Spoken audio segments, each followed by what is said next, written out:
When 38-year-old Elena Marquez signed the purchase agreement for a dilapidated 1940s cabin in the remote mountains of Cascade Ridge, she thought she was simply buying a chance to rebuild her shattered life in solitude.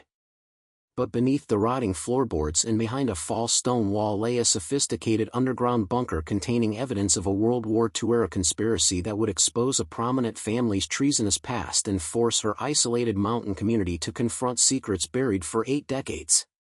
For hidden in that bunker were documents proving that some of America's most respected citizens had been willing to betray their country for profit, and powerful descendants had spent generations ensuring that truth stayed buried 6 feet under mountain soil. Before we dive deep into this incredible journey, tell us where you're tuning in from in the comments below. And if stories of courage and hidden truth resonate with you, make sure you hit that subscribe button because tomorrow I've got another extraordinary tale that will leave you speechless.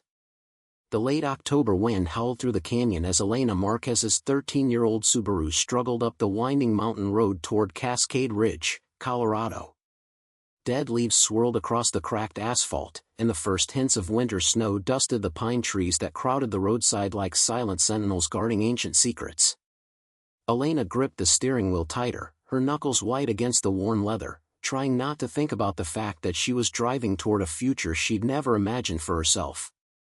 3 months ago, she'd been Dr. Elena Marquez, respected emergency room physician at Denver General Hospital, living in a comfortable townhouse in the city's Cherry Creek neighborhood, engaged to Dr. Marcus Webb, a successful cardiovascular surgeon. Her life had been carefully constructed, predictable, secure. She'd worked brutally hard to get there, first-generation daughter of Mexican immigrants, scholarship student at Stanford Medical School, residency at Johns Hopkins. Every achievement had been earned through sacrifice and determination. Then everything had collapsed in the space of a single devastating month. It started with the whispers. Colleagues avoiding her in hospital corridors. Knowing glances exchanged when she entered the break room. Then came the formal investigation.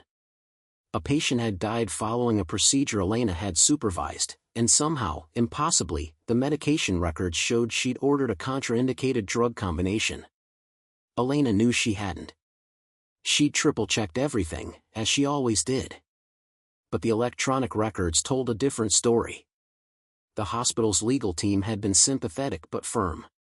"Dr. Marquez, we understand you believe there's been an error, but the documentation is clear. We have to protect the hospital's interests. We're offering you the opportunity to resign quietly rather than face formal disciplinary action." She'd fought it. Hired a lawyer with money she didn't have. Demanded an independent investigation. But the evidence, falsified though she knew it to be, was too compelling. Her lawyer had finally taken her hands across his desk and said gently, "Elena, sometimes you have to know when to walk away. If you push this, they'll destroy your medical license completely. If you resign now, there's a chance you can practice again someday, somewhere else." The somewhere else had felt like nowhere at all. Marcus had left her 2 weeks later. "I can't be associated with this, Elena," he'd said, not quite meeting her eyes as he packed his belongings from her townhouse. "My career, my reputation, I've worked too hard. You understand." She'd understood perfectly. He'd never loved her, he'd loved the image of them together, 2 successful physicians, the perfect power couple. When that image shattered, so did his commitment. The legal fees, the loss of income, the mortgage on a townhouse she could no longer afford, it all cascaded into financial disaster. Elena had sold everything, the townhouse at a loss, her car for a fraction of its value, furniture, artwork, even her grandmother's pearl necklace. She'd paid off what debts she could and filed for bankruptcy on the rest. At 38, she found herself with a nursing degree she'd earned before medical school, $14,000 in remaining savings, a battered old Subaru, and absolutely no idea what came next. The thought of staying in Denver, watching her former colleagues and former life from a distance, had been unbearable.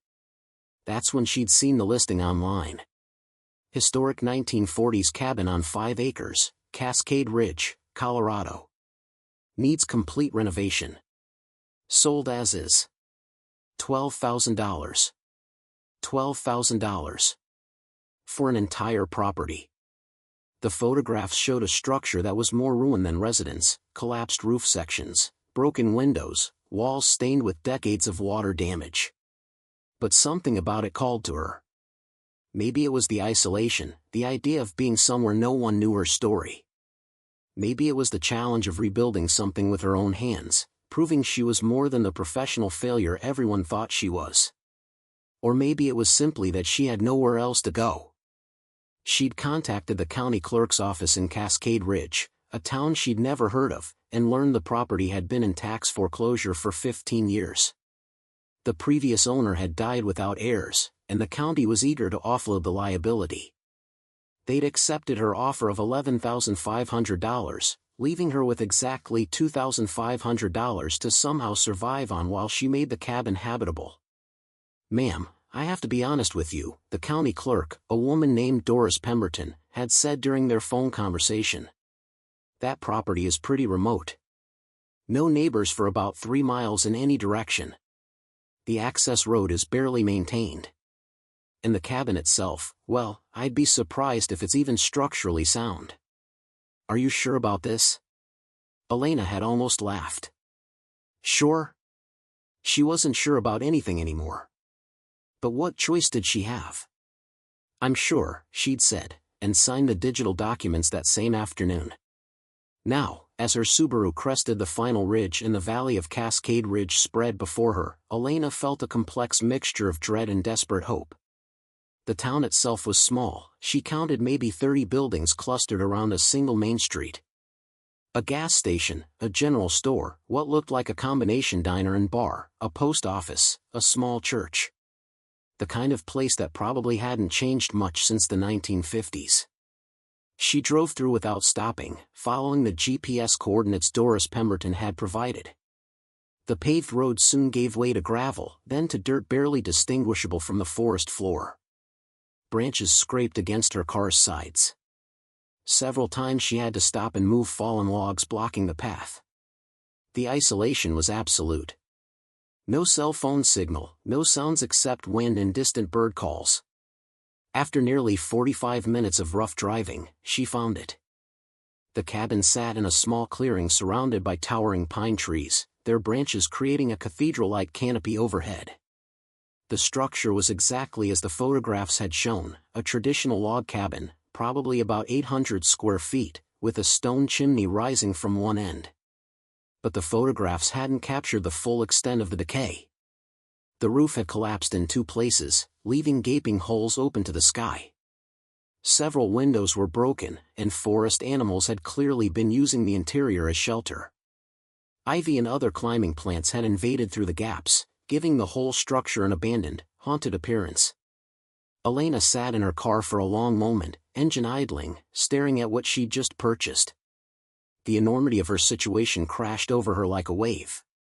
She was 38 years old, professionally ruined, financially destroyed, and completely alone in a mountain wilderness with a structure that was barely standing and $2,000 between her and starvation. For just a moment, she allowed herself to feel the full weight of her despair. Her hands shook on the steering wheel. Her vision blurred with tears she'd been holding back for months.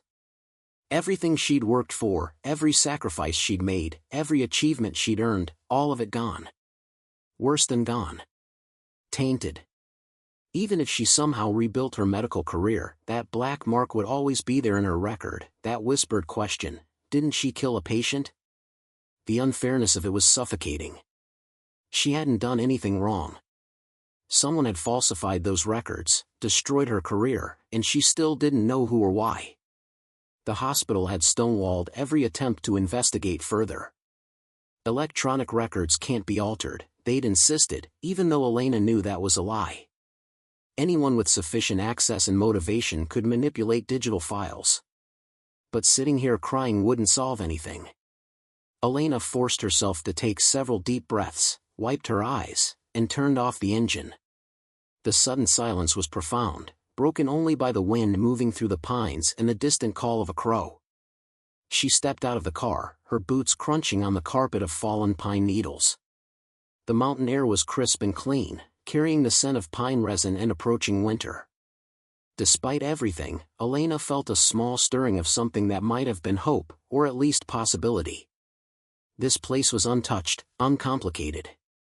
No one here knew her story. She could be whoever she chose to be. The cabin door hung askew on rusted hinges. Elena pushed it open carefully, testing the floorboards before putting her full weight on them. The interior was even worse than she'd feared. Decades of weather damage had left the wooden floor rotting in places. The stone fireplace was intact, but the flue was probably clogged with bird nests. Ancient furniture, a collapsed bed frame, a wooden table with 2 broken legs, a rusted iron stove, had been left behind, now covered with dust, pine needles, and the detritus of animal habitation. But as Elena's eyes adjusted to the dim interior, she noticed something interesting. Despite the obvious neglect, the cabin's fundamental structure seemed solid. The log walls, though weathered, showed no signs of rot. The stone foundation appeared intact. The damage was extensive but perhaps not irreparable. She spent the next hour exploring the property. Behind the cabin, she found what had once been a small garden, now overgrown with wild plants. A hand-dug well with a stone rim still held water, though she'd need to have it tested before drinking. An outhouse stood about 50 yards into the forest, surprisingly sturdy despite its age. And most encouragingly, she discovered that while there was no electricity connected, there were power lines running to the property. The previous owner had apparently had service at some point. As the sun began its descent toward the mountain peaks, casting long shadows across the clearing, Elena retrieved her camping supplies from the car. She'd bought a tent, sleeping bag, portable camp stove, and enough food and water for 2 weeks. Her plan was simple: live in the tent while she worked on making the cabin habitable. She had basic carpentry skills from helping her father with construction jobs during high school and college. How hard could it be? She set up her tent near the cabin, on a relatively flat patch of ground, and started a small fire in a clear area. As darkness fell and stars began emerging in the vast mountain sky, more stars than she'd ever seen in her life, Elena sat by the fire, eating a simple dinner of canned soup and crackers. The isolation pressed in on her. No sounds of traffic, no sirens, no voices. Just the crackling of her fire, the wind in the trees, and occasionally the call of an owl hunting in the darkness. For someone who'd spent the last 15 years in busy hospitals surrounded by constant activity and noise, the silence was almost oppressive. But there was also something healing about it. No one here judged her. No one here knew about the investigation, the resignation, the bankruptcy, the failed relationship. She could simply be Elena, a woman trying to rebuild a cabin and, perhaps, a life.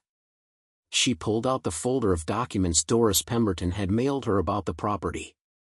The cabin had been built in 1943 by a man named Albert Thornwald, a machinist who'd worked at a now-defunct manufacturing plant in Cascade Ridge. According to the property records, Thornwald had lived there alone until his death in 1968, after which the property had passed to a distant nephew who'd never visited it. When that nephew died in 2008 with no will, the property had eventually reverted to the county for unpaid taxes. What had Albert Thornwald been doing out here alone for 25 years? The cabin's location was extremely remote, even by 1940 standards. The nearest neighbors would have been miles away. What kind of man chose such isolation? Elena's thoughts were interrupted by a sound that didn't belong to the natural forest symphony, the distant rumble of an engine. Headlights flickered through the trees, coming from the direction of the access road. Someone was driving toward her property. She stood, heart suddenly pounding. Who would be coming here? She hadn't told anyone she was arriving today. The county office knew she'd purchased the property, but they hadn't mentioned anything about visitors or neighbors who might check on the place. A pickup truck, mud-splattered and well-used, emerged from the trees and stopped at the edge of the clearing. The headlights illuminated Elena standing by her fire, and for a moment neither party moved. Then the driver's door opened, and a woman stepped out. She was probably in her 60s, with steel gray hair pulled back in a practical ponytail, wearing jeans, work boots, and a flannel shirt under a heavy jacket. Her face was weathered but kind, with lines that suggested someone who smiled often. She raised one hand in a gesture that was half greeting, half apology. "Didn't mean to startle you," the woman called out. "I'm Vera Castellano. I live about 3 miles down the mountain." Doris Pemberton from the county office mentioned someone had finally bought the old Thornwald place, and I thought I'd swing by to see if you needed anything. These mountains can be unforgiving to newcomers, especially with winter coming on. Elena felt her defensive posture relax slightly. There was something genuine in the woman's demeanor, a straightforward quality that felt refreshing after months of carefully calculated interactions with lawyers and hospital administrators. "Elena Marquez," she replied, walking closer to the truck. "I appreciate you checking in. I'm just getting settled." Vera's eyes swept over the cabin, the tent, the small fire, and Elena could see the assessment happening, experienced mountain dweller evaluating city newcomers' chances of survival. "That's quite a project you've taken on," Vera said diplomatically. "The Thornwald cabin's been empty longer than most folks in town have been alive. You planning to renovate it yourself?" "That's the plan," Elena said, trying to sound more confident than she felt. "I've got some construction experience, and I figure I'll learn the rest as I go." Vera nodded slowly, still assessing. "Winter comes hard up here. You've got maybe 6 weeks before the serious snow hits, and once it does, you'll be completely cut off until spring thaw. That access road becomes impassable. We're talking 4, maybe 5 months of isolation." The reality of what Elena had committed to was becoming clearer by the moment. "I've got supplies," she said. "And I'm used to working under pressure." "I'm sure you are," Vera replied, and something in her tone suggested she suspected Elena was running from something, though she was too polite to ask directly. "Listen, I don't mean to pry, but if you're serious about staying through winter, you're going to need help getting that cabin weathertight. I've got a son, Tommy, who's pretty handy with construction. And my husband, Frank, he's retired from the forestry service, knows these mountains better than anyone. We could come up this weekend, help you assess what absolutely needs to be done before the snow flies." Elena's pride wanted to refuse. She'd come here to be alone, to prove she could handle things herself. But her practical side recognized that refusing help out of stubbornness could literally be fatal. "I don't have much money to pay for labor," she said honestly. Vera waved a hand dismissively. "We're not talking about payment. We're talking about being neighbors. That's how things work up here. You help me, I help you, we all survive another winter." She paused, then added, "Besides, I've been curious about that old cabin for 40 years. The Historical Society in town has been trying to get access to survey it, but with no legal owner, the county wouldn't authorize entry.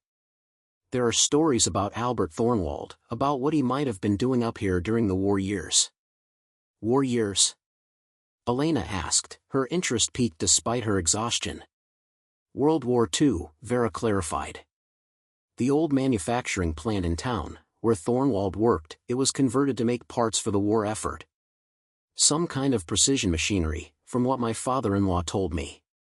There were rumors about what exactly they were producing, but the plant closed in 1946 and the records were sealed. My father-in-law worked there in the final years. He used to say there were things happening in that plant that the government wanted kept quiet." Elena felt a small stirring of curiosity, a welcome distraction from her own troubles. "What kind of things?" Vera shrugged. "He never would say exactly. Just hints about classified projects, about certain workers having military security clearances, about materials being shipped in under armed guard. You know how it was during the war, lots of secrets, lots of paranoia. Albert Thornwald was apparently one of the head machinists, very skilled, very precise. But after the war ended, he just retreated up here. Never came down to town except for supplies, never talked to anyone. Lived alone for another 23 years until he died." "That's a long time to be isolated," Elena murmured, looking back at the dark silhouette of the cabin against the starlit sky. "It is," Vera agreed. "Makes you wonder what he was running from, or what he was protecting." She pulled a business card from her jacket pocket and handed it to Elena. "That's got my cell number and my landline. Cell service is spotty up here, but the landline's reliable. There's actually a phone line running to your property. Thornwald had one installed back in the 50s. Might still be functional if you can get the service reconnected. Elena took the card gratefully. Thank you. Really? I wasn't expecting anyone to be welcoming. Vera smiled, and it transformed her weathered face. Cascade Ridge might be remote, but we take care of our own. You bought property here, that makes you one of us now, whether you intended it or not. She turned back toward her truck, then paused. One more thing, be careful exploring around the cabin. These old properties sometimes have hazards. Wells without covers, root cellars that have collapsed, that sort of thing. And if you find anything interesting, anything historical, the Historical Society would love to know. We're trying to piece together the town's history from the war years. A lot of records got lost or destroyed. After Vera's taillights disappeared back into the forest, Elena sat by her fire for a long time, thinking about what the woman had said. Albert Thornwald, skilled machinist, working on classified war projects, retreating to isolation for the rest of his life. What had he known? What had he seen? Or what had he done? The questions gave her something to think about besides her own failures, and for that she was grateful. The hidden discovery. Elena spent her first night in the tent listening to unfamiliar sounds, branches creaking in the wind, small animals moving through the underbrush, the distant calls of nocturnal creatures. She thought she'd be too anxious to sleep, but exhaustion from the long drive and emotional toll of the past months pulled her under almost immediately. She woke to brilliant sunlight filtering through the tent fabric and the sound of birds singing their morning chorus. For a blissful moment, she forgot where she was and why.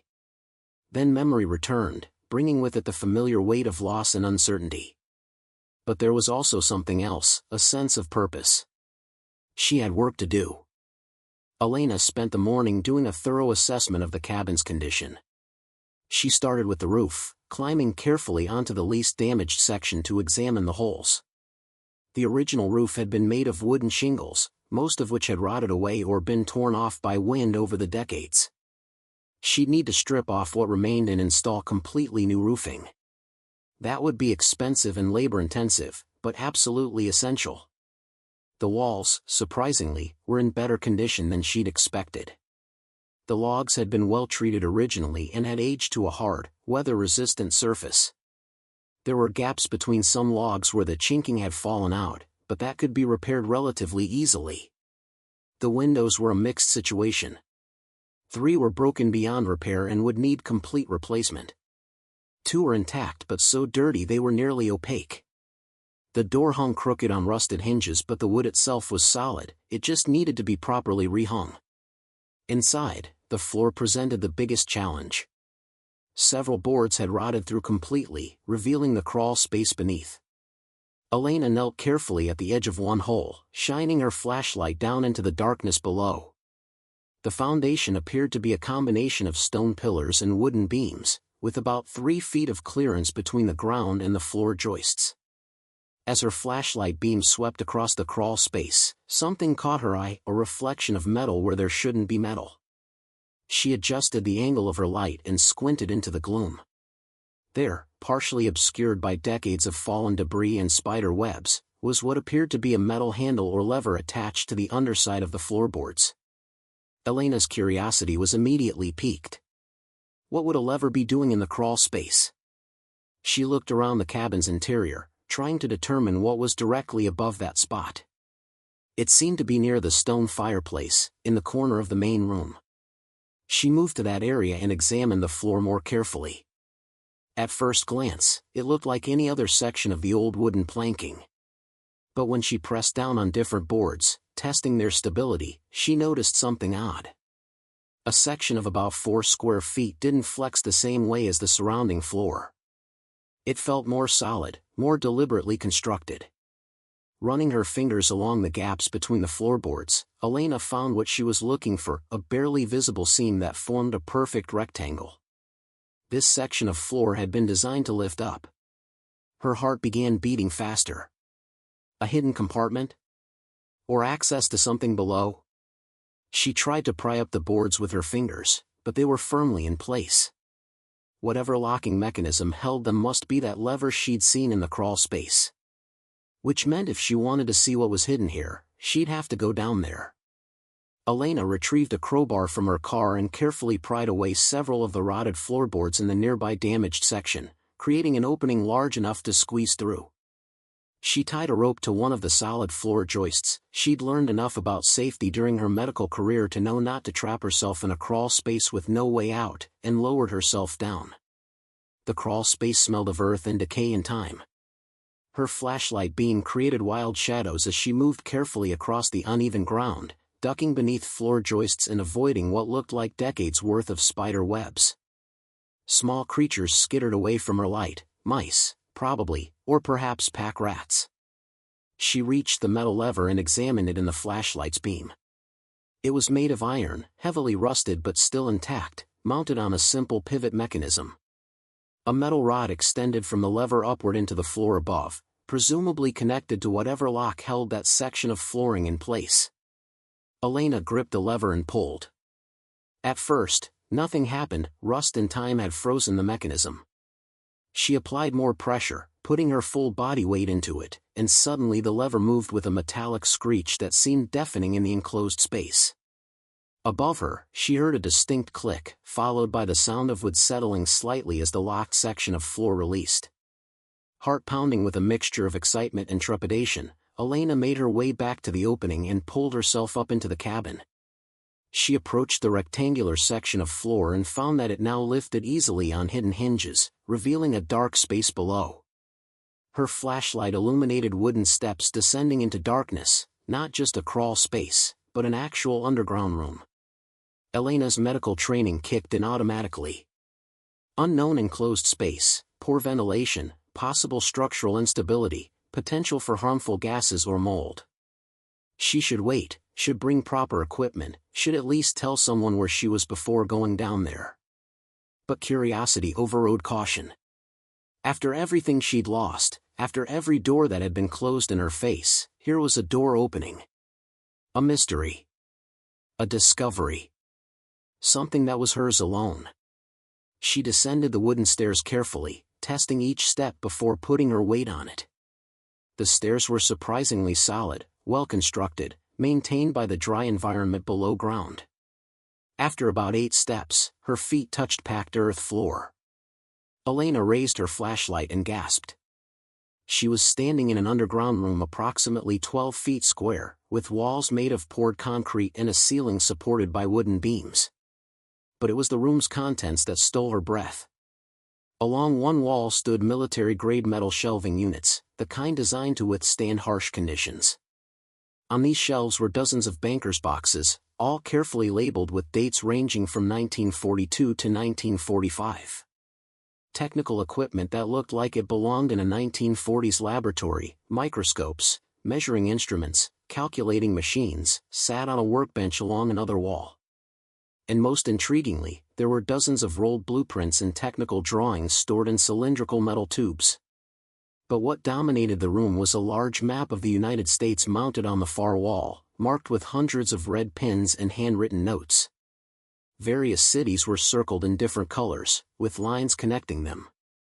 Beside the map was a corkboard covered with newspaper clippings, all yellowed with age, their headlines speaking of wartime industrial production, government contracts, and classified military projects. Elena stepped closer to the map, her flashlight revealing more detail. The red pins seemed to mark manufacturing facilities across the country. Handwritten notes beside each pin indicated what that facility produced: aircraft parts Lockheed, radar components Bell Labs, optical equipment Bosch and Lohm, precision machinery Thornwald Industries. Thornwald Industries. The same name as the man who'd built this cabin. Elena's mind raced. This wasn't just a hidden room. This was a sophisticated underground workspace, a bunker designed to preserve something important. The level of effort required to construct this in the 1940s would have been enormous. Why would a machinist working at a local plant need something like this? She moved to the shelving units and carefully removed one of the banker's boxes dated 1943. Inside were meticulously organized files, each labeled with project codes: Project Silver Eagle, Operation Midnight Sun, Program Valkyrie. She opened one file and found herself looking at technical specifications for what appeared to be components for a proximity fuse, a critical innovation that revolutionized anti-aircraft warfare during World War II. But there was something odd about these documents. Many of them had stamps reading rejected, substandard, or failed inspection. And attached to many files were photographs, grainy black and white images of manufacturing facilities, of workers on production lines, of finished components that appeared flawed or defective. Elena opened another box, this one from 1944. More of the same: rejected components, failed inspections, substandard materials. But these files also contained something else: detailed records of where these defective components had been shipped anyway. To military bases, to shipyards, to aircraft manufacturers. Components that had failed quality inspections were being passed along as if they'd been approved. A cold realization began forming in Elena's mind. This wasn't just documentation of manufacturing problems. This was evidence of systematic sabotage or, at the very least, criminal negligence during wartime. Someone was allowing defective military components to be shipped to American forces, and Albert Thornwald had been documenting it. She pulled out another box, hands now trembling slightly. This one was labeled Cascade Ridge Manufacturing Internal Correspondence, 1943 to 1944. Inside were copies of memos, letters, and reports from the local plant where Thornwald had worked. Many were addressed to or from someone named Harrison Whitlock, identified as plant manager. Elena read through several of the documents, her medical training in analyzing complex information helping her piece together what she was seeing. The pattern was clear: Whitlock was deliberately accepting substandard materials from suppliers, pressuring quality control inspectors to pass defective components, and falsifying inspection reports to meet production quotas. But why? Meeting quotas earned bonuses, certainly, but this level of systematic fraud suggested something more. She found her answer in a ledger book hidden in the bottom of the box. It documented payments, substantial payments, from companies in South America and Europe to an account controlled by Harrison Whitlock. The dates corresponded with shipments of rejected components that had been reclassified as acceptable. Elena sat back on her heels, the implications overwhelming. Whitlock hadn't just been cutting corners to meet production goals. He'd been selling military secrets and deliberately sabotaging the war effort for profit. He was essentially a traitor, and he'd been doing it from a small manufacturing plant in a remote Colorado mountain town where no one would think to look.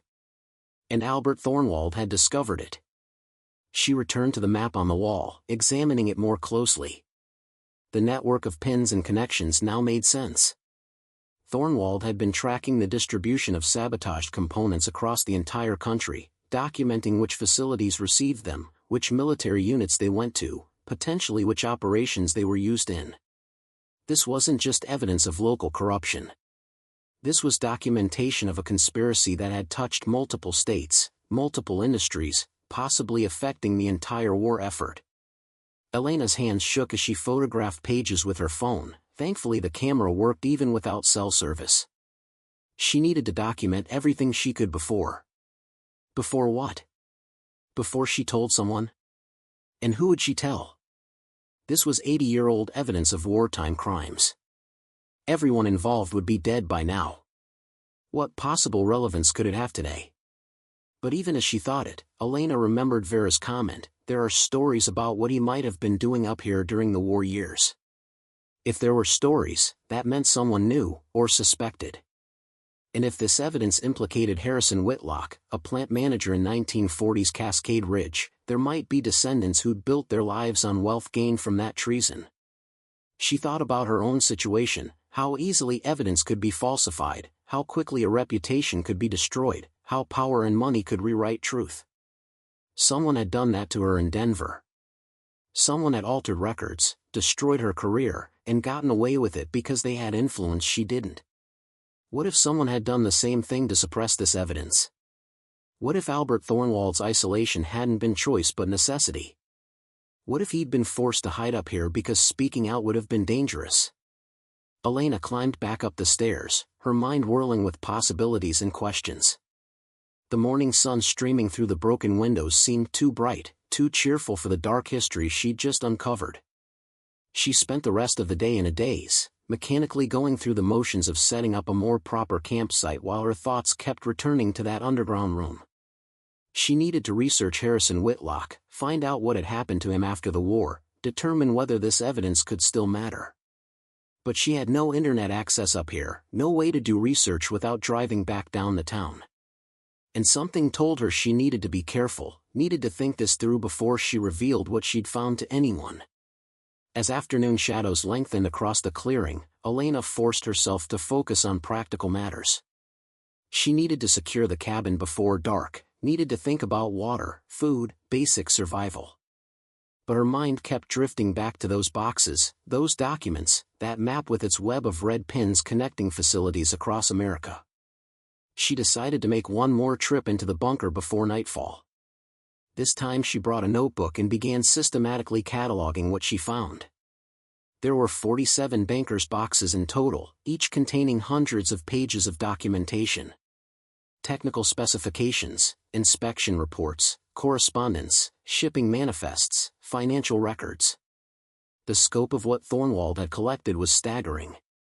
In one box labeled Personal Notes, 1945, Elena found what appeared to be Thornwald's own handwritten journal entries.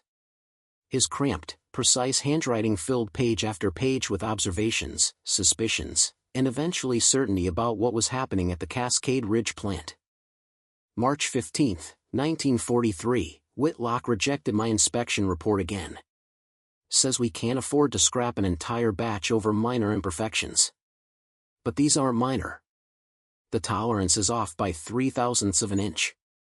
In a proximity fuse, that's the difference between it working or not. Between our boys coming home or not. June 8, 1943, followed Whitlock to his meeting in Denver. Saw him hand over documents to a man I recognized from newspapers, Carlos Mendoza, Argentine trade representative. Why would Whitlock be meeting with him? Argentina is neutral in this war, but everyone knows where their sympathies lie. September 22, 1943, I've made copies of everything I can access. Quality control reports that show failures but are marked as passed. Shipping manifests that show where the defective components went. Financial records from Whitlock's office that I photographed while he was at lunch. If anything happens to me, this evidence needs to survive. December 1, 1943, Whitlock knows I'm watching him. He cornered me in the machine shop, said some things don't concern me, said people who ask too many questions sometimes have accidents. I'm building a safe room beneath my cabin. If I can just gather enough evidence, prove what he's doing, the authorities will have to act. April 30, 1945, the war in Europe is nearly over. Whitlock is nervous, I can see it. He's destroying records, altering files. But he doesn't know about my copies. After the war ends, I'll take everything to military intelligence. They'll have to listen then. But the journal entries ended abruptly in May 1945. There were no more dated entries, just a final undated note, they've warned me to stay silent. Whitlock has powerful friends, they say. If I speak, my family will suffer. But I have no family left. Mother died last winter. Father years before that. No wife, no children. Only the truth matters now.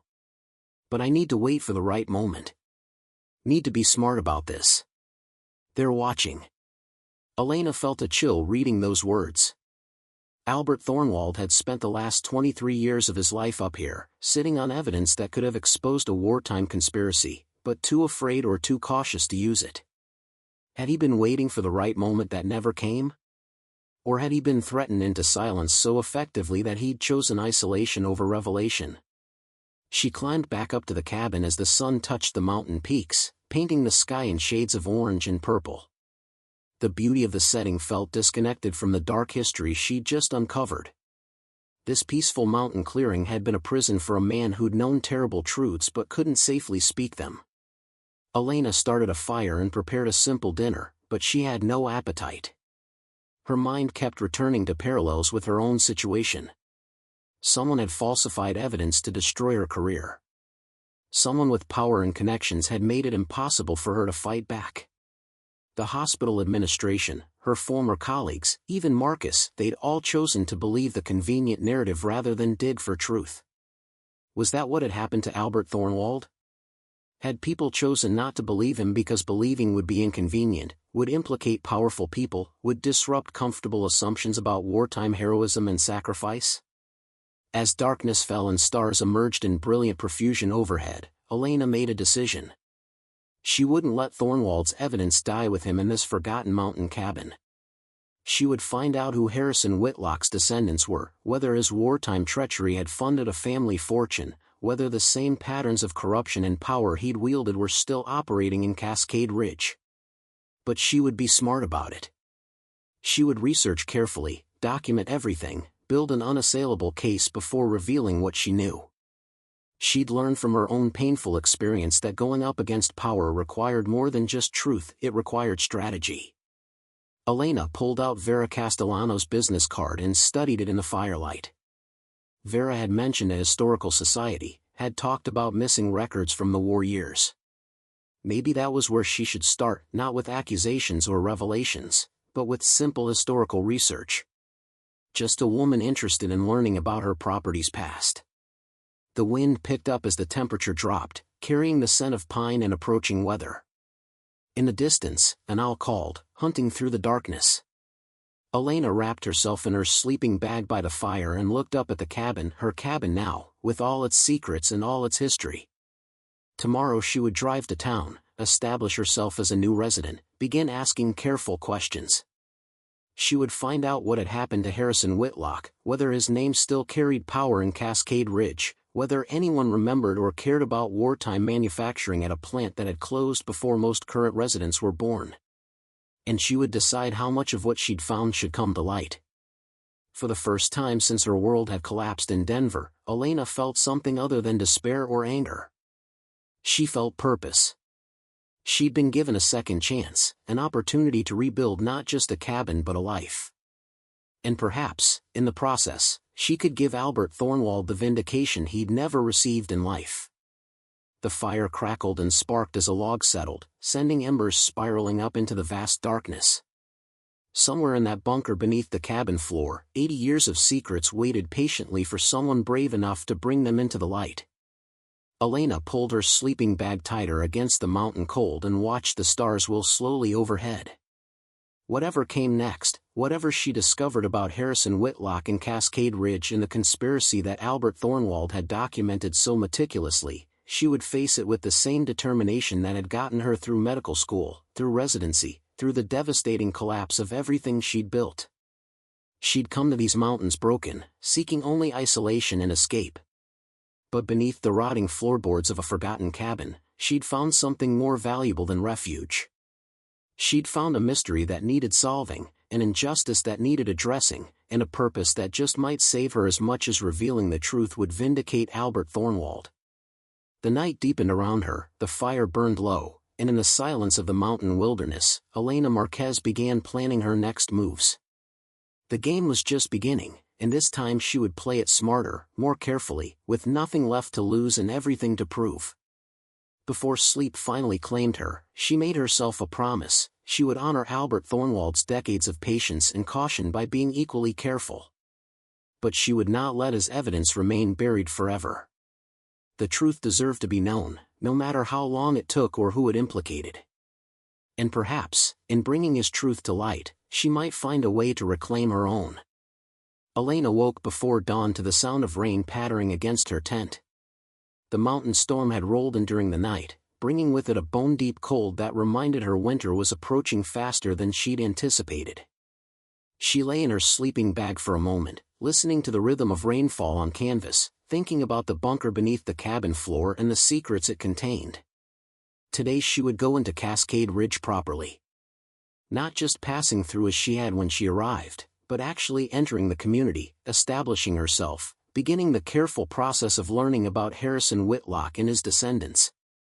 The thought made her nervous in a way that surprised her. After everything she'd been through in Denver, the investigation, the public humiliation, the professional destruction, she'd thought she was beyond caring what strangers thought of her. But this was different. In Denver, she'd been defending herself against false accusations. Here, she was actively seeking information that might expose powerful people who'd spent decades, perhaps generations, hiding their family's treasonous past. The parallel to her own situation wasn't lost on her. She knew firsthand how viciously people with power and resources could fight when threatened. Elena dressed in layers against the cold, made a quick breakfast of instant oatmeal and instant coffee heated on her camp stove, and packed a backpack with her laptop, notebook, and copies of some of the less damning documents from the bunker, just historical records that might plausibly interest someone researching their property's past. The truly explosive evidence she'd photographed and backed up to 3 separate encrypted cloud storage accounts. After what had happened with her medical records, she'd learned never to trust a single source of documentation. The drive down the mountain was treacherous in the rain. Twice her tires spun in mud, and once she had to get out and move a fallen branch blocking the narrow road. By the time she reached the paved highway leading into Cascade Ridge proper, her hands ached from gripping the steering wheel and her nerves were frayed. The town looked different in daylight and rain, smaller somehow, more vulnerable. The main street, which she'd passed through 2 days ago, consisted of perhaps a dozen buildings on each side. Most were built in a style that suggested the 1940s or 50s, with false fronts and covered wooden sidewalks. A handful of vehicles were parked diagonally along the street, all pickup trucks or SUVs built for mountain weather. Elena pulled into a space in front of a building with a hand-painted sign reading Cascade Ridge Historical Society and Public Library. It seemed the logical place to start. Libraries were neutral territory, places where curiosity was expected and encouraged.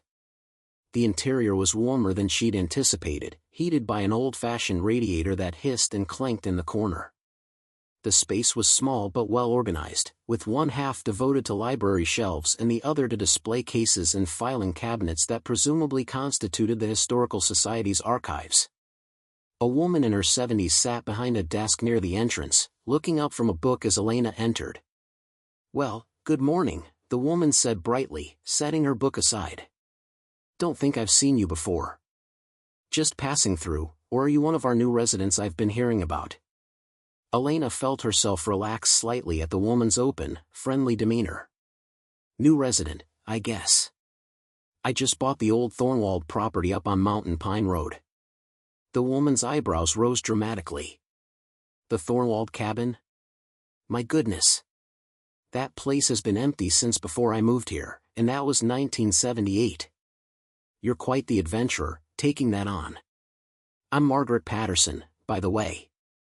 I run the library and volunteer with the Historical Society." "Elena Marquez," Elena replied, offering her hand. "And I'm not sure about adventurer. Maybe just desperate for a fresh start." Margaret's expression softened with understanding. "Aren't we all, dear? Aren't we all?" She gestured to a chair beside her desk. "Please, sit. Tell me about your plans for the property. The Historical Society has been dying to get access to that cabin for years. Albert Thornwald was quite a character, from what I understand, though he died well before my time." Elena sat, carefully considering her approach. "That's actually why I'm here. I don't know much about the cabin's history, and I thought I should learn about the previous owner before I start renovations. Vera Castellano mentioned you were trying to piece together the town's history from the World War II era. Vera sent you? Oh, that's wonderful. Yes, the war years are particularly frustrating for us. So many records were lost or destroyed when the old manufacturing plant closed." Margaret stood and moved to one of the filing cabinets. "We've been collecting oral histories from the few remaining people who lived here during that period, but physical documentation is scarce." "What kind of manufacturing plant was it?" Elena asked, though she already knew far more than she was letting on. "Cascade Ridge Manufacturing Company," Margaret said, pulling out a thin folder and returning to her desk. "It started as a general machine shop in the 1920s, then was converted to produce precision components for the war effort. Proximity fuse parts, mostly, from what we've been able to determine. Those were the devices that allowed anti-aircraft shells to explode near their targets without direct contact. Revolutionary technology at the time. Elena leaned forward, genuinely interested despite knowing much of this already. That sounds like it would have been classified. Oh, it was. Very much so. Which is part of why documentation is so sparse.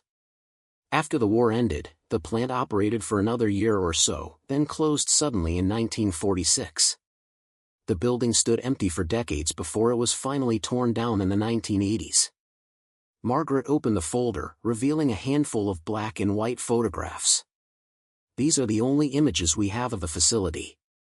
Elena studied the photographs carefully. One showed the exterior of a large industrial building with Cascade Ridge Manufacturing Company painted on the side. Another showed a group of workers posed in front of the building, perhaps 30 or 40 people, their faces serious in the way people often looked in old photographs. A third image showed what appeared to be the interior of the plant, with rows of precision machinery and workers at their stations. Do you know any of these people's names? Elena asked, pointing to the group photograph.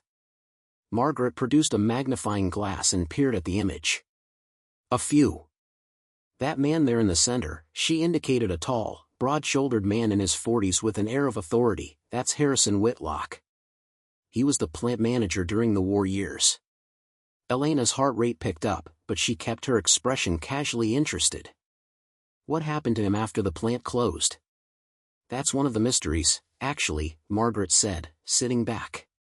Whitlock came from money originally, his family owned mining interests down in Durango. He managed the plant throughout the war, then stayed on after. But in late 1946, he left Cascade Ridge quite suddenly. Supposedly he moved back to Durango to manage the family businesses, but there's always been speculation that something else was going on. What kind of speculation? Margaret lowered her voice slightly, even though they were alone in the building. You have to understand, small towns thrive on gossip, especially about prominent families. The story that's been passed down is that there was some kind of scandal at the plant. Problems with quality control, maybe even sabotage. Some of the older residents I've interviewed have hinted that Whitlock left under a cloud, but no one will say anything specific. It's like people are still afraid to talk about it, even after all these years. Afraid of what? Elena asked. Everyone involved would be long dead by now. Not everyone, Margaret said significantly. Harrison Whitlock's grandson, Richard Whitlock, owns half of Cascade Ridge. The pharmacy, the general store, the gas station, and most of the rental properties. His family's mining fortune transitioned into real estate and local business investments. Richard is, well, let's just say he's protective of his family's reputation. Anyone who suggests his grandfather was anything less than a patriotic war hero tends to face consequences. What kind of consequences? Margaret hesitated, then seemed to decide Elena deserved the truth. Economic ones, mostly. Lost leases, business permits mysteriously delayed, property taxes reassessed at higher values. Nothing overtly illegal, but enough to make life very difficult. About 15 years ago, a graduate student from Colorado State came here researching wartime manufacturing. She started asking questions about the plant, about Whitlock specifically. Within a week, she was denied access to county records, her motel refused to extend her reservation, and someone slashed her tires. She left and never came back. Elena felt a chill that had nothing to do with the weather. That sounds like more than just protecting a reputation. Doesn't it, though? Margaret leaned forward, her voice dropping even lower. I've always thought there must be something real to hide. Why else go to such lengths? But without documentation, without proof, what can anyone do? Richard Whitlock practically owns this town. Even the county commissioners defer to him on most matters. What about Albert Thornwald? Elena asked, steering the conversation back to safer ground. Did he work at the plant? Oh yes. He was one of the senior machinists, by all accounts very skilled. There are a few mentions of him in the oral histories I've collected. Margaret pulled out another folder. According to people who knew him, Thornwald was quiet, kept to himself, but was respected for his precision work. After the plant closed, he retreated to his cabin and barely came to town except for supplies. Died alone up there in 1968. Heart attack, according to the death certificate. Did anyone find that strange? That he isolated himself so completely? Margaret shrugged. Some people prefer solitude, especially after trauma. And the war was traumatic for many, even those who didn't serve in combat. Working in a defense plant, knowing that any mistake you made might cost American lives, that's its own kind of pressure. Unless, Elena thought, Thornwald had isolated himself because he'd discovered something that made staying in town dangerous. Unless he'd spent those 23 years gathering evidence, hoping for a moment when it would be safe to reveal what he knew, a moment that never came. Would it be possible, Elena asked carefully, to get copies of whatever documentation you do have about the plant and about Thornwald? For my own records, as the property owner? Of course, Margaret said enthusiastically. I'll make you copies right now. It's wonderful that you're taking an interest in the history. Too many people buy these old properties and just tear them down without any thought to their historical significance. She paused, then added, you might also want to talk to Frank Castellano, Vera's husband. He grew up here, and his father actually worked at the plant during the final year of operation. Frank might remember stories his father told. Vera mentioned she and Frank would come up this weekend to help me assess the cabin's condition, Elena said. I'll ask him then. Margaret gathered the materials and began making copies on an old photocopier in the corner. While she worked, Elena browsed the Historical Society's display cases. One contained artifacts from Cascade Ridge's mining days, or samples, old tools, photographs of miners. Another focused on the town's founding in 1887. A third, she noticed, was devoted to local heroes, featuring photographs and brief biographies of residents who'd served in various wars. Harrison Whitlock's photograph was prominently displayed, showing him in a suit and tie, the image of a respectable businessman.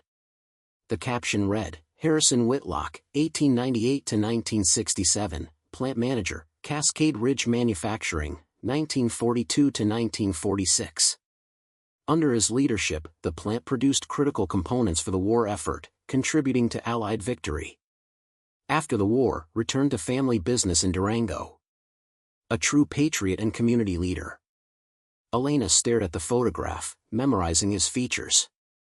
This was the man who'd sold out American soldiers for profit, who'd shipped defective components to military facilities, who'd met with foreign agents while his country was at war. And he was celebrated here as a hero. The injustice of it burned in her chest, but she kept her expression neutral. This was exactly why she needed to be careful.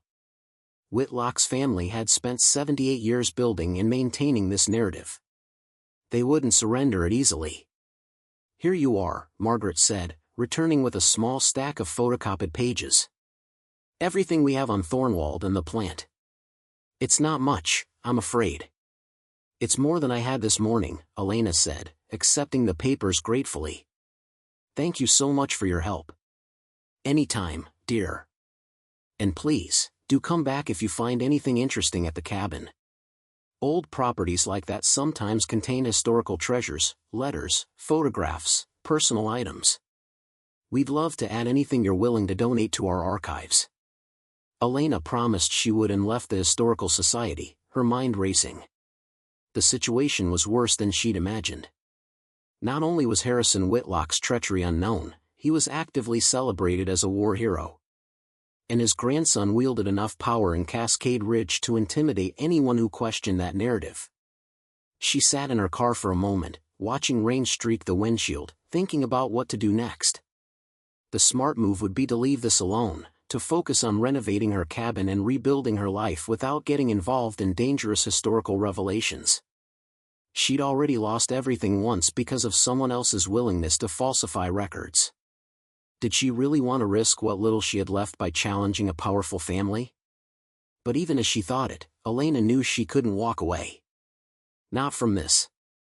Albert Thornwald had spent the last 2 decades of his life afraid to speak the truth he'd documented so carefully. She had that documentation now. She had proof. And unlike Thornwald, she had nothing left to lose. Her stomach growled, reminding her she'd eaten only instant oatmeal for breakfast. Elena started the car and drove down the street to the combination diner and bar Vera had mentioned, a place called Mountain View Cafe. If she was going to establish herself in town, she needed to become a familiar face, someone locals saw regularly and stopped perceiving as a threat or outsider. The cafe was busier than she'd expected for mid-morning on a rainy Tuesday. About a dozen people occupied the mismatched tables and booths, mostly older men nursing coffee and discussing what sounded like local politics. Conversation paused noticeably when Elena entered, heads turning to assess the newcomer. She took a seat at the counter, nodding politely to the curious stares. A woman in her 50s with graying blonde hair and a name tag reading Darlene approached with a coffee pot. "Coffee?" "Please," Elena said gratefully. "Menus on the board," Darlene said, gesturing to a chalkboard on the wall listing breakfast and lunch options. "Kitchen's serving breakfast for another hour if you're interested." "Pancakes and eggs sound perfect," Elena said. As Darlene called the order back to the kitchen, an older man 2 stools down leaned toward Elena. "You're the one who bought the Thornwald place, aren't you? Word travels fast in a small town." Elena turned to face him. He was perhaps 70, with weathered features and calloused hands that spoke of a lifetime of physical work. His expression was curious but not unfriendly. "That's me. Elena Marquez. And yes, I'm learning how fast news travels." "Tom Rodriguez," he said, offering his hand. "I own the gas station down the street. Heard Doris Pemberton mention someone had finally bought that property. You've got your work cut out for you. That cabin's been empty longer than most people in this town have been alive." "So everyone keeps telling me," Elena said with a slight smile. "I'm either very brave or very foolish, I haven't decided which yet." "Little bit of both, probably," Tom said with a chuckle. "Takes a certain kind of person to take on a project like that. What brings you to Cascade Ridge, if you don't mind my asking?" "Not exactly a destination for most folks." Elena had prepared for this question. "I needed a change. Complete fresh start. And the price was right." Tom nodded sympathetically. "Fair enough. We all have our reasons for landing where we land. I came here in '75, fresh out of the army, looking for somewhere quiet. 48 years later, I'm still here." He took a sip of his coffee. "If you need supplies for the cabin renovation, I carry basic hardware at the station. Not a huge selection, but enough for most projects. Beats driving all the way to Durango." "I'll keep that in mind, thank you." Darlene returned with Elena's breakfast, and Tom turned back to his own coffee, leaving her to eat in relative peace. The pancakes were better than she'd expected, and the eggs were cooked perfectly. As she ate, she listened to the conversations around her, getting a feel for the community. Most of the talk was mundane, weather predictions, hunting season preparations, someone's granddaughter's wedding. But one conversation caught her attention. 2 men in a corner booth were discussing property assessments, and one of them mentioned Richard Whitlock's name. "Told me the assessment went up 40%, one man was saying, his voice frustrated. "Same property, nothing changed, but suddenly it's worth 40% more according to the county." "That's because you voted against Whitlock's development proposal," the other man replied quietly. "Everyone knows if you cross Richard, you pay for it one way or another. It's not right. This is supposed to be America, not some feudal kingdom." "Maybe not, but it's Cascade Ridge, and that's close enough. Just pay the taxes and keep your head down, Carl. That's how we survive here." The conversation drifted to other topics, but Elena had heard enough. Margaret Patterson's warnings were confirmed. Richard Whitlock used economic leverage to control opposition and punish those who challenged him. It was a more sophisticated version of what his grandfather had done, using position and power to protect secrets and maintain control. Elena finished her breakfast, paid her bill, and left a generous tip. As she walked back to her car, she noticed a black Mercedes SUV with tinted windows parked across the street, the only vehicle on the main drag that looked expensive and out of place. She had the distinct feeling she was being watched, though she couldn't see through the darkened glass. The sensation made her skin prickle. She got into her Subaru without looking back and drove toward the edge of town, heading for the county clerk's office. Doris Pemberton had been helpful on the phone, maybe she'd be equally helpful in person. The county offices were housed in a modest building just off the main street. Inside, Elena found Doris behind a desk piled with folders and binders, looking exactly as she'd sounded on the phone, efficient, practical, and slightly overwhelmed by bureaucracy.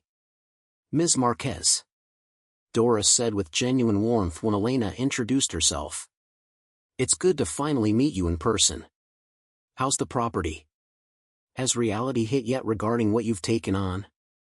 "Reality hit the moment I saw it," Elena admitted with a rueful laugh. "But I'm committed now. Actually, I was hoping you might be able to help me with some property records. I'm trying to understand the cabin's history, previous owners, any improvements that were documented, that sort of thing." "Of course," Doris said, turning to her computer. "Let me pull up the file." Her fingers moved quickly across the keyboard, then paused. She frowned slightly. "That's odd." "What is?" "The property records for the Thornwald cabin are incomplete. Shows the original 1943 purchase by Albert Thornwald, then his death in 1968, transfer to a nephew named Gerald Thornwald, then Gerald's death in 2008, tax foreclosure in 2010, and your purchase last week. But there should be more information here: building permits, utilities records, property improvements over the years. It's all been redacted." "Redacted? Why would county property records be redacted?" Doris looked uncomfortable. "Usually only happens if there's some kind of legal issue or if someone with sufficient authority requests it. But this was done years ago, looks like. 1982, there's a note here that says records sealed by order of county commissioner per state security statute." "What state security statute?" "I have no idea.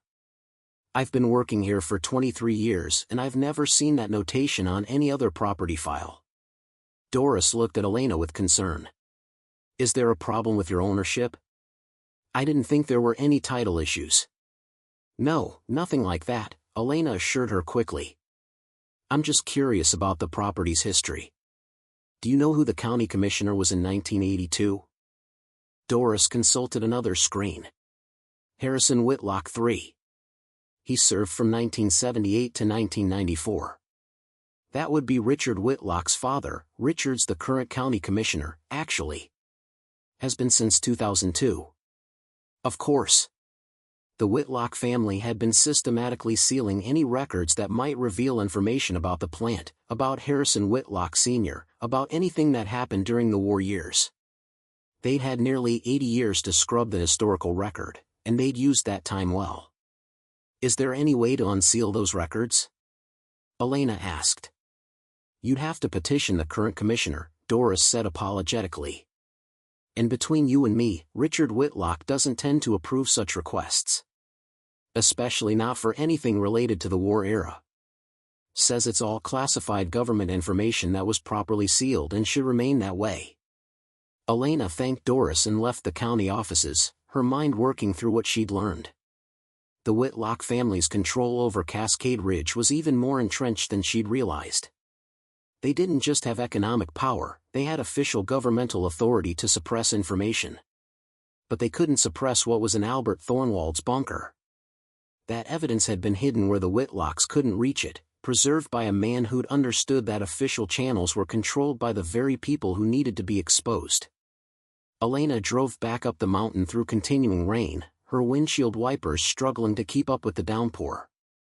She was soaked by the time she reached the cabin, having to make 3 trips from her car to the tent to bring in supplies she'd purchased at Tom Rodriguez's gas station. As she worked to secure her campsite against the weather, Elena's mind kept returning to the problem at hand. She had explosive evidence, but how did she use it? The local power structure was controlled by the Whitlock family. The county government, the business community, even the historical society to some extent, all of it operated under the shadow of Whitlock influence. She needed allies. People who had reasons to oppose the Whitlock family, or at least people who valued truth over comfort. Vera and Frank Castellanos seemed like possibilities. Vera had been willing to mention the missing historical records, which suggested she wasn't completely under Whitlock's thumb. Margaret Patterson at the Historical Society had been surprisingly frank about Richard Whitlock's intimidation tactics. And then there was Tom Rodriguez at the gas station. He'd been friendly, welcoming, and hadn't seemed particularly afraid of speaking his mind. Plus, his Hispanic surname suggested he might understand something about being outside the power structure in a predominantly white mountain community. Elena decided her first step should be to thoroughly document everything in the bunker. She'd taken photos of key documents, but she needed a complete inventory, a comprehensive record of what Thornwald had collected. That would take time, days, probably weeks given the volume of material. Her second step would be to research the Whitlock family more thoroughly. Not just Harrison Whitlock Sr., but his son Harrison III, who'd sealed the records in 1982, and Richard Whitlock, who currently controlled the county. What were their business interests? What was their financial situation? Were there cracks in their power structure that could be exploited? Third, she needed to understand the legal situation. If she revealed evidence of wartime treason and sabotage, what agencies would have jurisdiction? Would federal authorities care about crimes committed 80 years ago? Would there be any practical consequences for the Whitlock family, or would this be dismissed as ancient history with no living victims? The rain continued into the afternoon. Elena sat in her tent with her laptop, working off battery power since there was no electricity at the cabin yet, reviewing the documents she'd photographed from the bunker. The more she studied them, the more convinced she became that what Albert Thornwald had documented was bigger than she'd initially realized. This wasn't just one corrupt plant manager accepting bribes. The financial records showed payments from multiple sources, companies in Argentina, Mexico, Spain, and even one entity in Switzerland. The amounts were substantial, equivalent to hundreds of thousands of dollars in current value. Harrison Whitlock had been running a sophisticated operation, selling not just defective components but actual technical specifications for American military technology. And the sabotage had consequences. Elena found shipping manifests that tracked where defective proximity fuse components had been sent. Cross-referencing those with historical records she found online, she could identify specific military operations where those components had been used. The Battle of the Bulge in December 1944. The invasion of Okinawa in 1945. Naval battles in the Pacific. How many American soldiers had died because artillery shells failed to detonate properly? How many aircraft had been lost because anti-aircraft defenses didn't work as designed? The numbers were impossible to calculate precisely, but even conservative estimates suggested dozens, perhaps hundreds of casualties that could be directly attributed to Whitlock's sabotaged components. This wasn't just historical curiosity. This was documentation of war crimes that had cost American lives.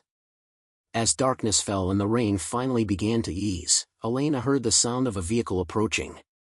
Her first thought was that Vera and Frank had come to check on her, but when the headlights appeared through the trees, she recognized the black Mercedes SUV she'd seen in town. Her heart began to pound. She'd been in Cascade Ridge for less than 8 hours, and already someone was coming to check on her. That meant someone had been watching her, reporting her movements, and making decisions about how to respond to her presence. The Mercedes stopped at the edge of the clearing, headlights illuminating Elena's tent and the cabin beyond. For a long moment, nothing happened. Then the driver's door opened and a man stepped out. He was perhaps 55, tall and fit, with silver-gray hair and the kind of confident bearing that came from a lifetime of getting what he wanted. He wore expensive outdoor clothing, the sort of technical gear that cost hundreds of dollars and made it clear the wearer could afford the best.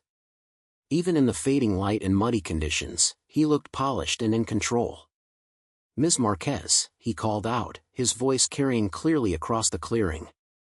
"I hope I'm not intruding." I'm Richard Whitlock. I own several properties in the area, and I like to welcome new residents personally. Elena stepped out of her tent, trying to project confidence she didn't entirely feel. Mr. Whitlock. That's very neighborly of you, though I have to say, driving up here in this weather seems like more than just a welcome wagon visit. He smiled, but it didn't reach his eyes. I admire directness. You're right, I do have an ulterior motive. I wanted to make you an offer for your property. I just bought it 3 days ago. I know. And I'm prepared to offer you twice what you paid, in cash, with closing next week. You'd make an instant $11,500 profit for doing absolutely nothing except signing a few papers. Elena studied him carefully. This was a test, she realized. He was measuring her, seeing if she was the type who could be bought off easily. How he proceeded would depend on how she responded now. That's a generous offer, she said carefully. Mind if I ask why you're interested in this particular property? It's pretty remote, and the cabin needs major work. I have plans to develop this section of the mountain, Whitlock said smoothly. Luxury vacation rentals, high-end ecotourism. Your property sits right in the middle of the area I'm looking to develop. It would be much simpler to purchase it now than to have it be an island in the middle of my project. It was a plausible explanation, but Elena didn't believe a word of it. This property was too remote, too difficult to access for luxury development. And Whitlock had come too quickly, too eager, for this to be just about business expansion. No, he was here because somehow he knew or suspected that the Thornwald cabin might contain something dangerous to his family. Maybe there were old stories, rumors about what Albert Thornwald had been doing up here. Maybe the Whitlock family had been trying to buy this property for years but couldn't while it was in legal limbo. I appreciate the offer, Elena said, but I'm not interested in selling. I bought this place to rebuild it, and that's what I intend to do. Something flickered in Whitlock's eyes, disappointment, perhaps, or calculation. I understand the appeal of a project like this. But winter's coming fast up here, Ms. Marquez. You'll be completely cut off once the snow starts. No power, no running water, no way to get help if something goes wrong. That's dangerous for someone who doesn't know these mountains. I'm a fast learner. Even so. He pulled a business card from his jacket pocket and handed it to her. If you change your mind, or if you run into difficulties and decide you need an exit strategy, call me. The offer will remain open through the end of the month. And after that? His smile was cold this time. After that, market conditions change. Properties up here can be very difficult to sell, especially if they develop certain complications. The threat was barely veiled. Elena took the card, careful to keep her hand steady. I'll keep that in mind. Whitlock gave her a long, assessing look, then nodded and returned to his Mercedes. He turned the vehicle around with practiced ease and drove back down the mountain, leaving Elena standing alone in the gathering darkness. She waited until his taillights disappeared completely before allowing herself to relax. Her hands were shaking now, adrenaline flooding her system in delayed reaction to the confrontation. Richard Whitlock had just confirmed everything she suspected. His family was still actively protecting their secrets, still willing to use intimidation and threats to keep people away from whatever they thought might expose them. That meant the evidence in the bunker was even more dangerous than she'd realized. It also meant she needed to move faster than she'd planned. Elena returned to her tent and pulled out her phone, grateful that she'd at least charged it from her car battery earlier. She opened her encrypted cloud storage and began organizing the photographs she'd taken of Thornwald's documents, creating a systematic catalog that could be shared if necessary. Then she drafted an email to 3 different investigative journalists whose work she'd followed over the years, people who specialized in historical exposés and government corruption. She didn't send it yet. She wanted to have everything organized first, a complete package that would be too compelling to ignore. But the email was ready, sitting in her drafts folder, insurance against whatever Richard Whitlock might be planning. As she worked, rain began falling again, harder this time. The temperature dropped noticeably, and Elena realized with a start that this might be the beginning of the serious weather Vera had warned her about. She checked her supplies: food for 2 weeks, water for 5 days, plus the well if she got desperate, propane for her camp stove for maybe 10 days. It wasn't enough if she got snowed in for months. She needed to go back to town tomorrow, stock up on serious winter supplies. And she needed to do it before Richard Whitlock decided to make good on his threat about complications. Elena settled into her sleeping bag as full darkness descended, listening to rain drum against canvas and wind howl through the pines. Somewhere out there, Richard Whitlock was probably making phone calls, discussing what to do about the newcomer who'd refused his generous offer. Somewhere deeper in those same mountains, in a bunker beneath a forgotten cabin, 8 decades of evidence waited to expose his family's treasonous past. And Elena Marquez, who'd come to these mountains broken and seeking only isolation, now found herself at the center of a conflict she barely understood but couldn't ignore. Tomorrow she would call Vera, ask if she and Frank could come up earlier than planned. She needed allies, needed people she could trust. Because Richard Whitlock had just made it clear that she couldn't do this alone. The truth was worth revealing, but only if she survived long enough to reveal it. Elena woke the next morning to silence. The rain had stopped, leaving the mountain world crystalline and hushed. But the peace was deceptive. As she crawled out of her tent, she noticed fresh tire tracks in the mud, tracks that weren't from her Subaru or Richard Whitlock's Mercedes. Someone had been here during the night, circling the property while she slept. The realization sent adrenaline coursing through her veins. This was no longer just about historical research. She was being watched, potentially threatened. She needed help, and she needed it now. Elena called Vera Castellano before the sun had fully cleared the mountain peaks. "I know this is short notice," she said, trying to keep the urgency from her voice, "but could you and Frank possibly come up today instead of this weekend? I had a visit from Richard Whitlock last night, and I'd feel better having people around who know this community." Vera's silence spoke volumes. "He came to your property? Already?" She exhaled slowly. "That man doesn't waste time. We'll be there by noon." "And Elena? Don't go into town alone until we talk. If Richard's interested in your property, there's a reason, and it's probably not a good one." True to her word, Vera arrived before lunch with her husband Frank and their son Tommy. Frank Castellano was a broad-shouldered man in his late 60s with the quiet confidence of someone who'd spent a lifetime reading mountains and weather. Tommy, perhaps 35, had his father's build and his mother's direct gaze. Elena made coffee on her camp stove and told them everything, about the bunker, about Albert Thornwald's documentation of wartime sabotage, about Harrison Whitlock's treason, and about Richard Whitlock's threatening visit and offer to buy the property. The documents from Albert Thornwald's bunker proved irrefutable. Technical specifications matched the defective components. Financial records traced payments from foreign entities. Shipping manifests connected rejected parts to specific military operations where casualties occurred. And Thornwald's meticulous journal provided first-hand testimony of what he'd witnessed and documented. The legal proceedings took months, but the outcome was inevitable. Harrison Whitlock's estate, essentially everything Richard Whitlock had inherited or built using inherited wealth, was subject to massive civil penalties under the False Claims Act. The family's business holdings in Cascade Ridge were liquidated to pay damages.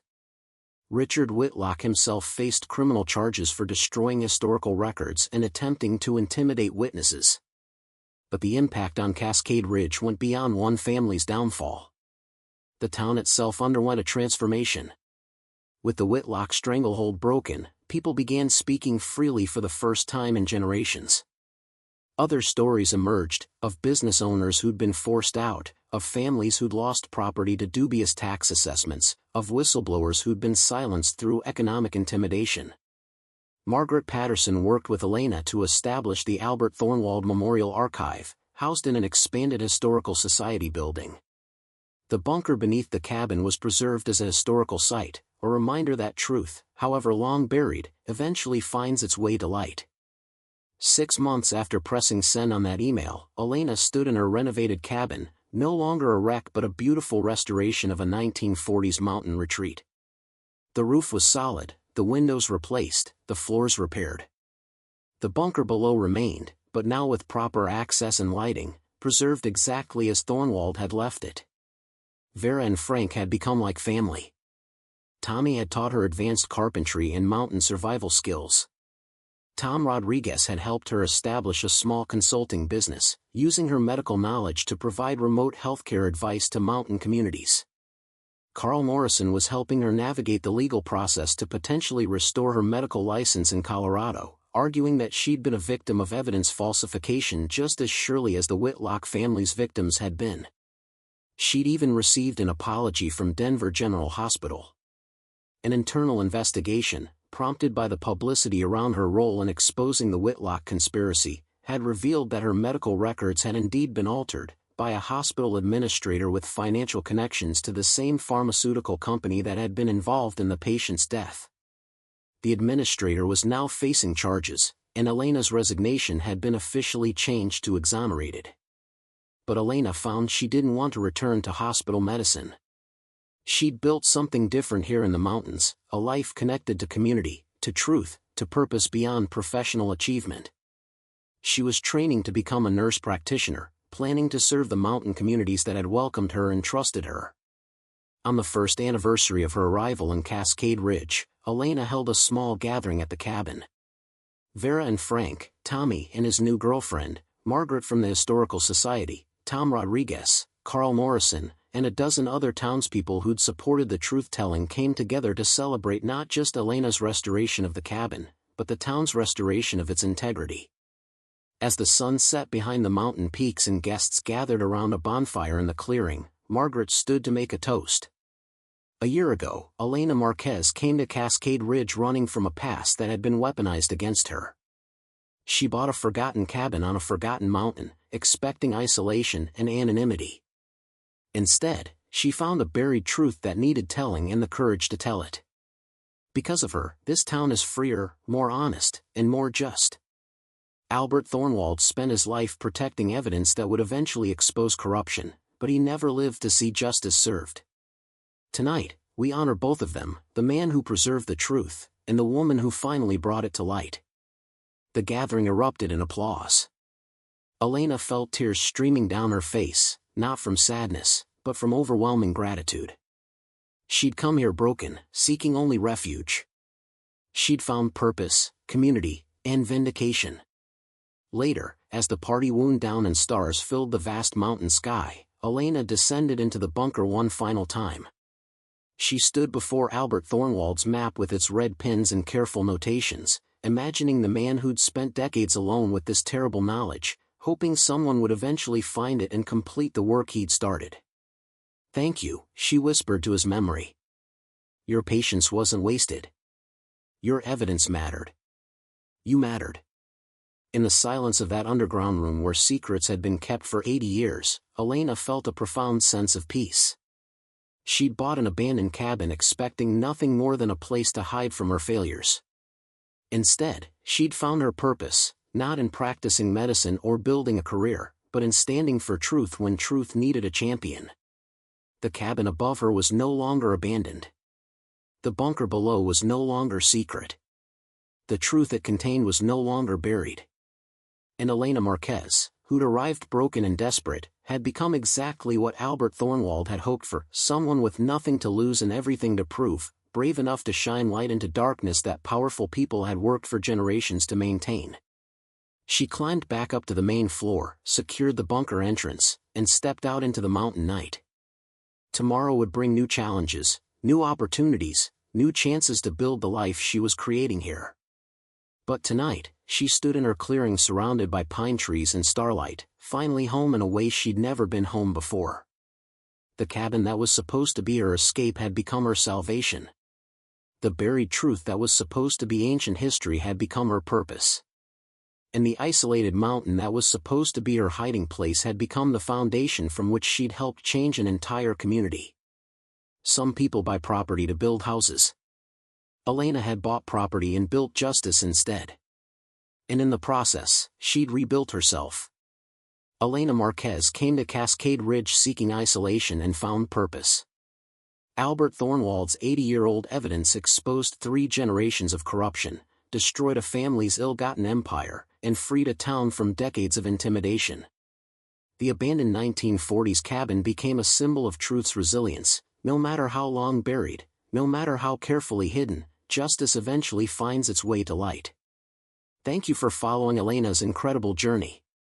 If this story moved you, please subscribe for more tales of courage, hidden truths, and ordinary people who find the strength to do extraordinary things. Share this story with someone who needs a reminder that it's never too late to stand for what's right. Your engagement, likes, comments, shares, helps us continue bringing these powerful stories to light. Tell us in the comments, what would you have done in Elena's position? Would you have had the courage to expose the truth, knowing the risks? Until next time, remember, sometimes the greatest discoveries aren't what we find, but who we become in the finding.